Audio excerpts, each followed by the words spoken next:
Oh, it's been a couple days. I've dropped some shorts that I made from other footage just to keep the channel active.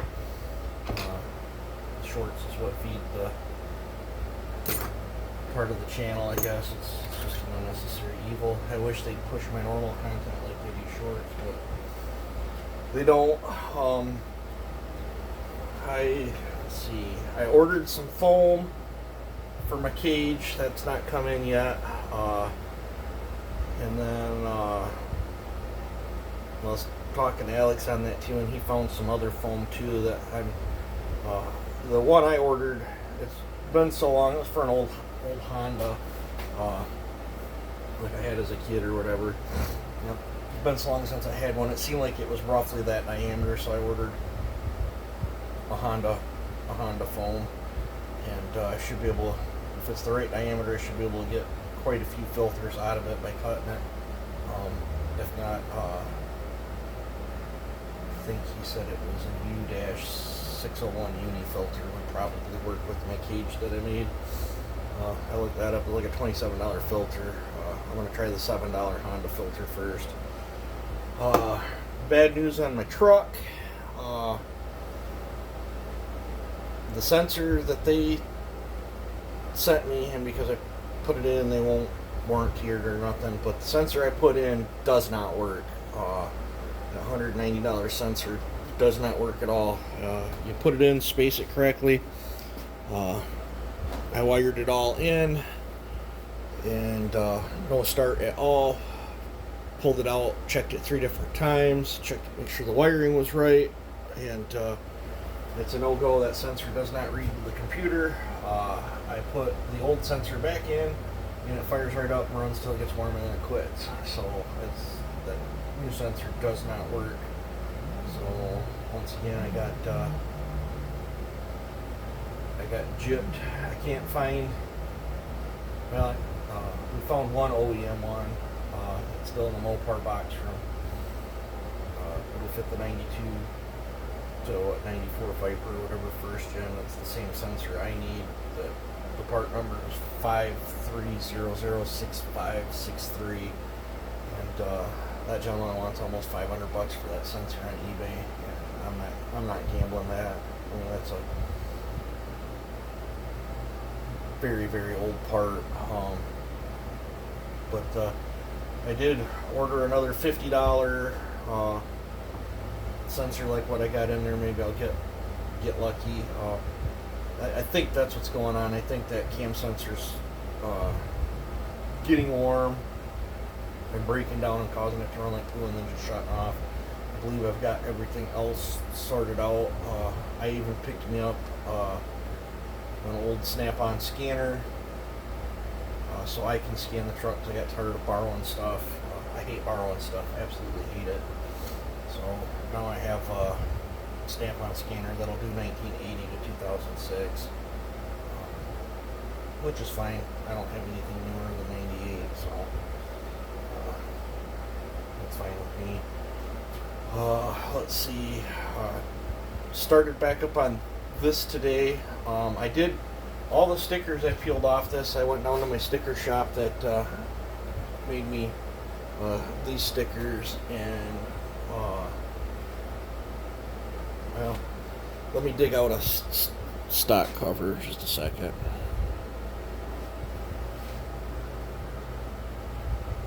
Maybe.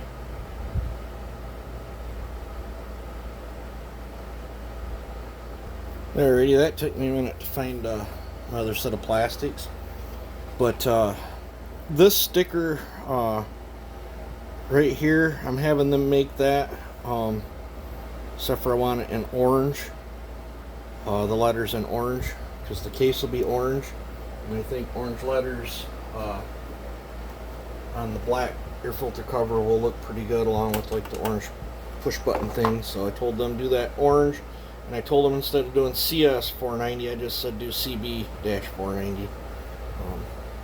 Figured that was kind of fitting. And then this sticker, I told them just they can copy, because I believe these are just the part numbers for the 20-inch bar setup. So I told them they could just copy that, so I can put the sticker like that on. And then I told them this one, they can either put Briscoe built or CB that's in the little logo, and then I told them they can drop the safety stuff and just put CB dash 4910 or whatever in there, and then they didn't have to put any of this stuff. And I told them just to put modified chainsaw, operate at your own risk. So I thought that would be pretty cool. And then for this sticker, I told them to do away with everything, the date and all that, because even though sometimes you get them off, sometimes that still shows through in the sunlight or whatever, outline where the sticker was. But I told them to put Briscoe built or something like that. And then engine family, I told them just put 4910. And then I told them put the displacement 50.2 cc's. And then told them to put modified chainsaw, operate at your own risk. And I told them if they wanted to put manufactured by Ian Binkle Corp back in, they could. And I said don't worry about a date. So hopefully, I told them to do 10 of each of them stickers. I think that's roughly how many I've done that have been blacked out. With those, because everyone I've blacked out, I've pulled every sticker off. So I'm going to talk to a few other people that got some of my blacked out ones and see if they want a sticker kit for it.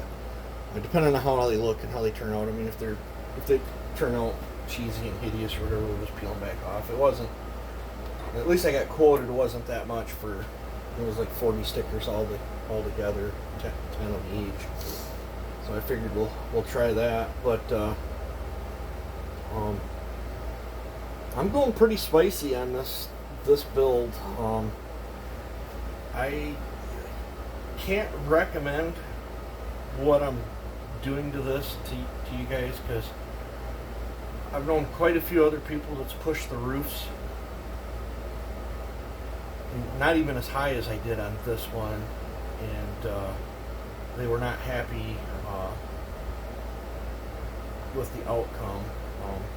Stickers is sitting on a crazy high roof, so I gave this stickers exhaust roof height.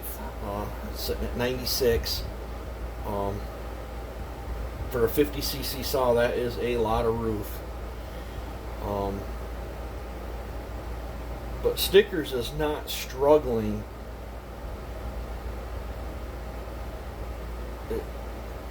Stickers doesn't struggle at all, so I want to see if it's a one-time fluke that I did with stickers. I won't be putting I'm going to be going a different style transfer. I'm not going to be putting the same transfers that I have in stickers, which I don't think I've ever even showed stickers transfers on video. I probably won't. I don't know, maybe I will someday, but stickers has about 30 thousandths of ring support between the transfers on that and how I did them. It's not if, it's a matter of when that plating gives out, and then she just eats herself. But I've been beating the crap out of it ever since, and we're going to find out how long she'll go. This one, I'll probably go similar duration. I'm actually not going to, because stickers has got massive transfers. The transfers on stickers are probably 43% larger than stock. So I might go a little more duration on the transfer ports on this, because the transfer ports will be smaller. I'll need a little bit more time to get the charge that I want in there, because if your port's bigger, you can go less time. It's a guessing. I mean, it's a guessing game to a point. You play around with moving stuff around, and you got to find the sweet spot for how your port shapes and durations and all that is. If you get things off, they become lazy, laggy, no torque. If you go the other way, they get good throttle response. They get real peaky, and then they're very, very narrow banded. Stickers is high strung, wide banded, and for a 96 roof, it pulls like a freight train. I mean, does it pull like one of my 36-inch long bar build 4910s? No, but it ain't far off. Let's put it that way. The stickers is the same with the Shin. The Shin and stickers have very, very similar port work. Because when I blew up the Shin, I flipped and flopped some stuff and had to do a bunch of machine work to get the exhaust back down. And if I recall, the Shin's sitting on 98 or 99 on the exhaust roof. And the Shin ran so well, that's what inspired me to take them same crazy transfers and put them into stickers. And so I'm going to stuff a transfer style very similar to like I got into the 7-horse one. Taking a little bit of stickers and a little bit of my 7-horse build and flipping and flopping them, and then I'm going to do a little something different with the lowers, and hopefully for a good outcome. But just to prove to you guys that you don't think I'm full of it. No.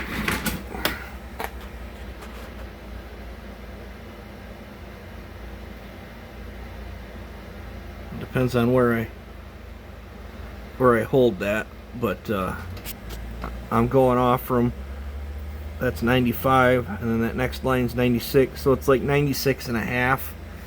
And I still got to put my chamfer in. I don't have my chamfer all the way in on my exhaust port yet. Now, raising the roof that high, it's on a pretty good ramp, so I won't be able to show you a ray of light through this way. It gets all distorted, so I'm going to try to get you a peek. See if I can do this. I must have bumped it. That's actually opened a little farther than just a second. Let me move this back. Maybe I bumped this thing. I'm pretty sure it was at 96.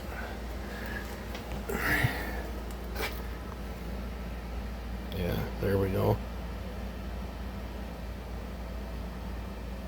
And yes, that's a very, very flat roof.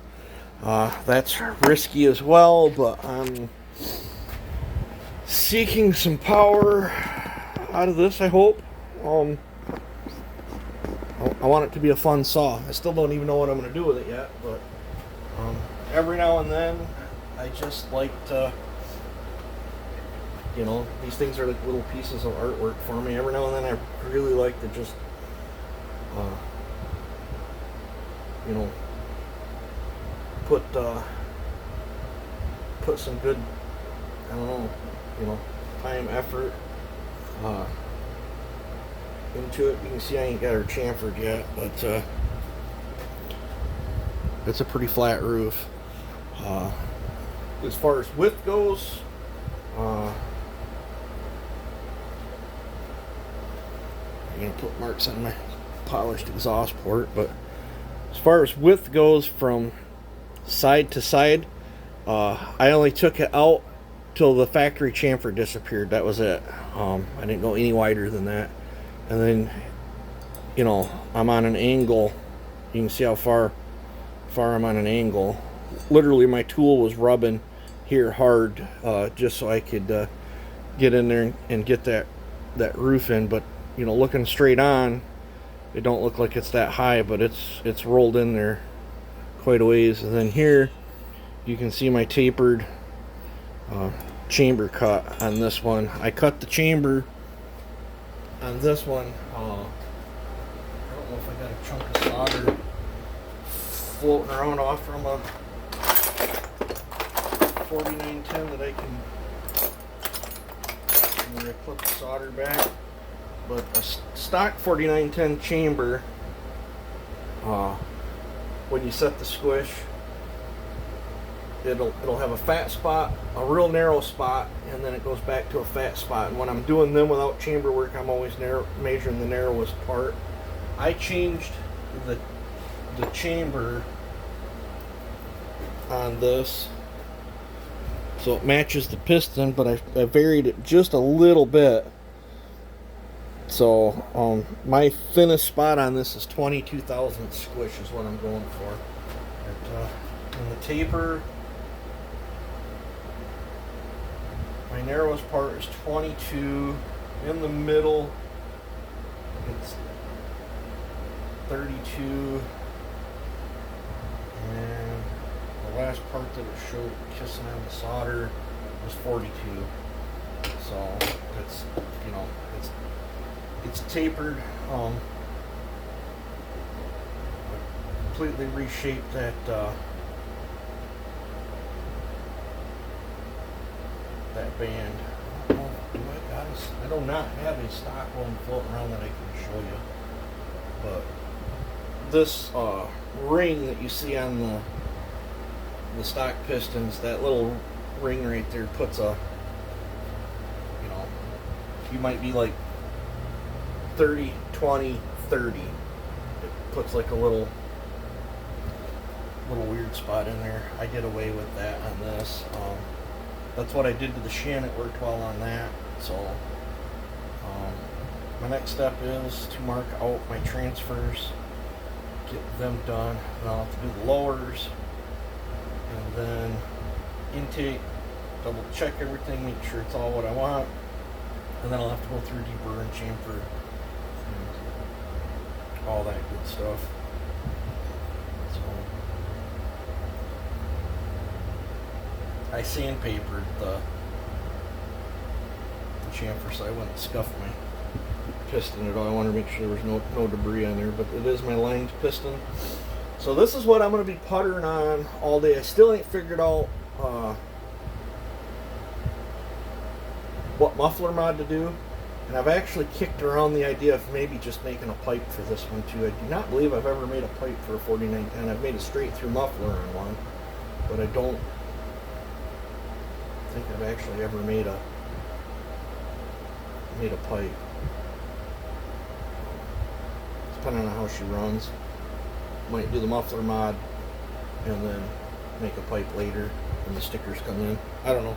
Let me know what you guys think. And so yep, that's my plan for this one. Stuff some very long duration numbers in this thing and see if we can duplicate stickers. If not, maybe get just a touch past stickers, you know, and still keep this thing where she'll stay together and running for a long time. I think that'd be kind of cool. Let me know what you think.